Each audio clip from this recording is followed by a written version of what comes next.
I had Dr. Sanchez hold the retractors, while I attempted to free these vessels in preparation to tie them off.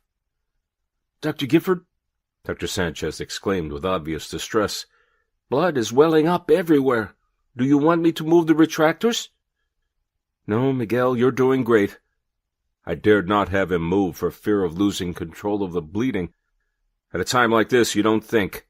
You react. "Laps," I ordered, as I began placing each lap pad purposely in the pelvis to contain the blood. "Sucker."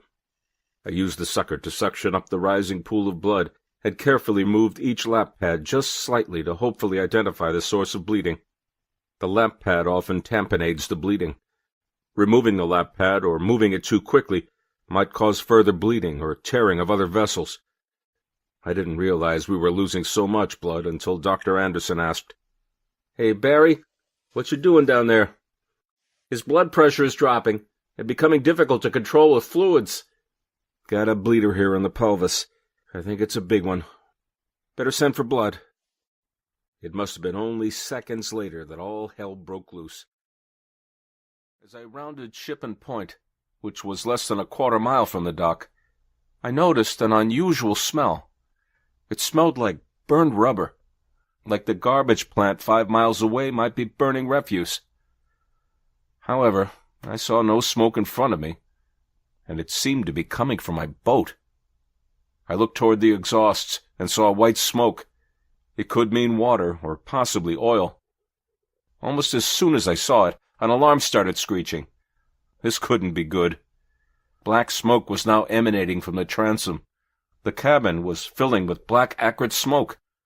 A glance at the gauges showed the engine was redlining. I had to shut it down before it ignited the fuel. I shut off the circuit breaker, but it still continued. I feared it was not long before the boat would be in flames. I called a mayday on the radio as I grabbed my life jacket. The Coast Guard answered as I saw the first flames coming from the engine room. I gave them my location and headed forward to drop the anchor and get as far from the fire as possible. I couldn't make it to the life raft on the bridge over the engine room. The fire was engulfing the boat. I had to get off.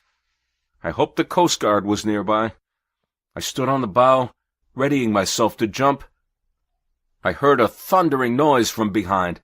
The force of the explosion was enormous. The last thing I remembered was being hurled forward from the bow. I rode for the better part of the night in the back of the pickup. I tried to make a mental map of our course. It was difficult to concentrate. I found myself drifting off to sleep. Only the potholes in the road jolted me awake. As the light of day appeared, I was able to see a little more of my surroundings. The burlap I was hiding under was also covering file boxes that looked very familiar. I was able to make out the name printed on the box. I could not believe what I was reading. Whose truck was this, and where were we heading? I needed to get a look in the box to see what was in there. The box was filled with files labeled Test Block Clinical Studies, Phase 1. Test Block Clinical Studies? We had only used animals for the initial studies.